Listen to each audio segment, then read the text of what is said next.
The idea of adding a CNC into your woodshop may seem complicated because you're adding a computer into your workflow, but really it's not that bad. This video is not here to make you an expert. It's here to give you a solid grasp of the workflow so the entire process makes sense from designing something all the way to cutting it. In this video, I'll show you the 3 steps every CNC project uses, how a drawing on your computer becomes something the CNC can actually cut, how the CNC knows where to cut so you get what you design, what run the machine actually means, and the next steps you should take after you understand the workflow. If you want deeper videos on any of these subjects, make sure you subscribe.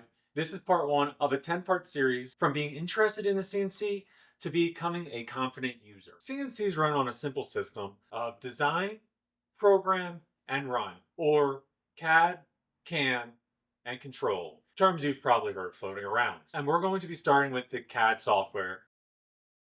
So we're going to start in CAD, computer-aided design, which I think is a lot of words for what I like to call 3D modeling or 3D drafting.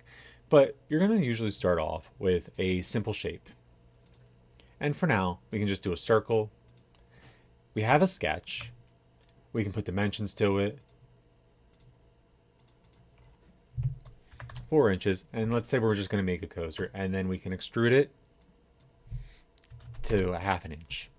And now we have something that the CNC can cut, and we have something that we can see what it'll look like as an end product. And honestly, that's about it.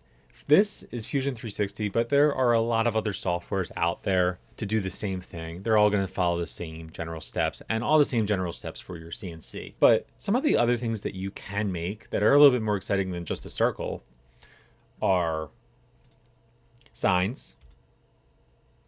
This is just a simple sign with a border and then a couple different fonts. You could do a croc. And this was just a file that I bought from Etsy. But you can see that it has a ton of detail in there. And this is called a 3D file. Or you can build entire systems. This is a knife sharpener that I designed in here and also cut it out on the CNC. I was able to lay it flat. And what we're looking at here is actually called CAM, which is computer aided manufacturing, or simply put, it's how you program your CNC. Let's go back to our circle. We're going to stay in Fusion 360. That's one of the reasons I really love it. And what we're doing in CAM is we're basically just making a file that the CNC can start using so we can cut out whatever item we want, whether that be a 3D crocodile or just a circle. You're always going to be starting off as a setup, choosing where you want your tool to start, which is one of the most important parts, and we'll be going over that in a future video. And then you're going to select a tool. For this, let's just say it's a 1/4 inch flat end mill. Easily just pick the sides, press go, and now it'll cut it out for us. There are a lot of other things besides just cutting shapes around it, like this 3D crocodile. Each one of these lines is the toolpath to cut out this crocodile, which came out really awesome. And then I asked my son, who's 4 years old, if he liked it, and he said he doesn't because it doesn't have legs. So that was a fun 70 minutes on a CNC trying to impress him. That didn't work. I'm not bitter, you are. So now that we have a toolpath made, although it's an extremely simple toolpath, and we're going to make this into G-code, which is this file.